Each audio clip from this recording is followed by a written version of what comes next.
नमस्कार दोस्तों, स्वागत है आपका दी वंडरस नारी पॉडकास्ट सीरीज में मेरे यानी आपके अपने अदिति के साथ। दोस्तों, कभी कभी इतिहास में कुछ कहानियाँ धूल के पीछे छिपी रहती है। धूल के पीछे छिपी रहने के बावजूद अपनी रोशनी नहीं खोती। आज दी वंडरस नारी में हम एक ऐसी ही दास्तान लेकर आए हैं, एक भारतीय महिला की जो जन्म से राजवंश की वंशज थी, दिल से एक सूफी थी और आत्मा से एक सच्ची योद्धा। दुनिया उसे स्पाई प्रिंसेस कहती थी, लेकिन उसके भीतर की आग किसी भी राजकुमारी की परिभाषा से कहीं आगे तक जाती थी। ये कहानी है नूर इनायत खान की, टीपू सुल्तान की सीधी वंशज, एक सूफी परिवार की रोशन आंखें और यूरोप में नाजियों के खिलाफ सबसे बहादुर गुप्त मिशन पर भेजी जाने वाली पहली भारतीय महिला नूर इनायत खान। उनकी आखिरी चीख थी आज़ादी, और यही शब्द आज भी यूरोप की हवाओं में उनकी मौजूदगी की तरह गूंजता है। चलिए जानते हैं उनके बचपन के बारे में। नूर इनायत खान का जन्म रशिया के मॉस्को में 1914 में हुआ था। उनके पिता हजरत इनायत खान एक भारतीय सूफी म्यूजिशियन और दार्शनिक थे, जिनकी आवाज दुनिया भर में सुनी जाती थी। ये तथ्य BBC समेत सभी विश्वसनीय रिसोर्सेस में दर्ज है।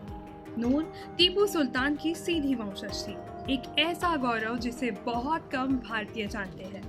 उनकी माँ औरा रे बेकर, जो विवाह के बाद अमीना बेगम कहलाई, अमेरिका की एक ऐसी संवेदनशील और कला प्रेमी महिला थी। उन्होंने नूर के भीतर बचपन से ही करुणा, सौम्यता और सत्य के प्रति ईमानदारी बोई। नूर का बचपन पेरिस में बीता, मतलब ही संगीत, कविता, सूफी दर्शन और प्रेम से भरा हुआ।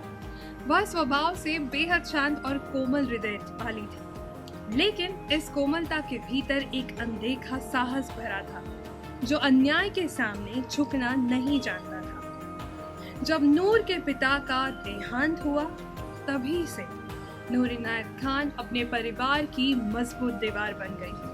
अमीना बेगम और अपने छोटे भाइयों तथा बहनों के लिए वो सहारा, मार्गदर्शक और मनोबल सब कुछ बन गई। इन्हीं वर्षों में नूर का स्वभाव, उसकी दृढ़ता और उसके भीतर छुपा हुआ अद्भुत साहस आकार लेने लगा। युद्ध की आहट और नूर का निर्णय। नूर पेरिस में रहकर कहानियां लिखती थी और बच्चों के लिए संगीत व शिक्षात्मक सामग्री तैयार करती थी। वह कला और आध्यात्मिकता की दुनिया में खुश थी। लेकिन जब 1939 में यूरोप पर युद्ध के काले बादल छा गए और हिटलर की नफरत ने मासूमों पर हमला शुरू किया, नूर का दिल बेचैन हो उठा। उन्होंने महसूस किया कि केवल शांति की बात करने से युद्ध नहीं रुकेगा। उन्होंने कहा, अगर नफरत दुनिया पर हावी हो रही है तो मुझे शांति के लिए लड़ना होगा। यही वो क्षण था जब एक संकोची लेखिका ने अपने भीतर की वीरता को पहचान लिया। नूर ने ब्रिटिश सेना में भर्ती होकर special operation executive SOE join किया, एक ऐसी एजेंसी जिसका नाम नाजी अधिकृत देशों में गुप्त मिशन चलाना था।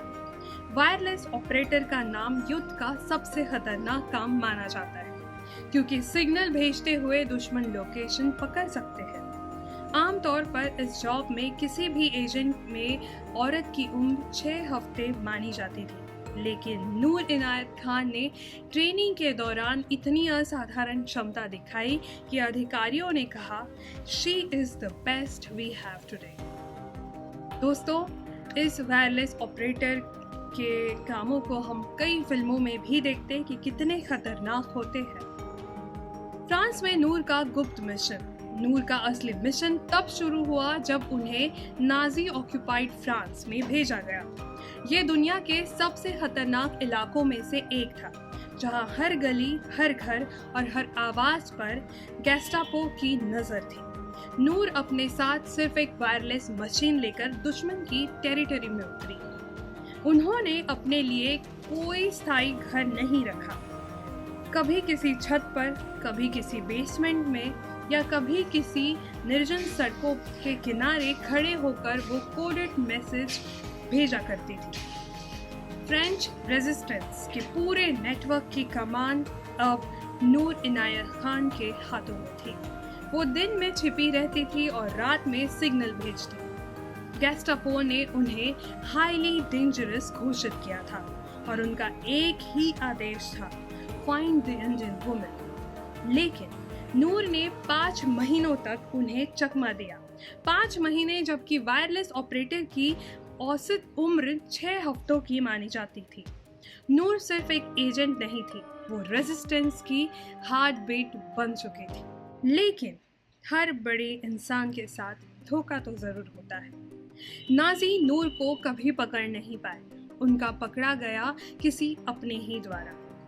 रेजिस्टेंस नेटवर्क की एक महिला ने पैसों के लालच में नूर की जानकारी गेस्टापो को दे दी और नूर को गिरफ्तार कर लिया गया। लेकिन ये गिरफ्तारी उनकी बहादुरी का अंत नहीं था, बल्कि और एक परीक्षा की शुरुआत थी। इस गिरफ्तारी के दौरान नूर को जंजीरों से बांधा गया, अंधेरे कमरों में रखा गया, यहाँ तक कि उन्हें खाना भी नहीं देते थे।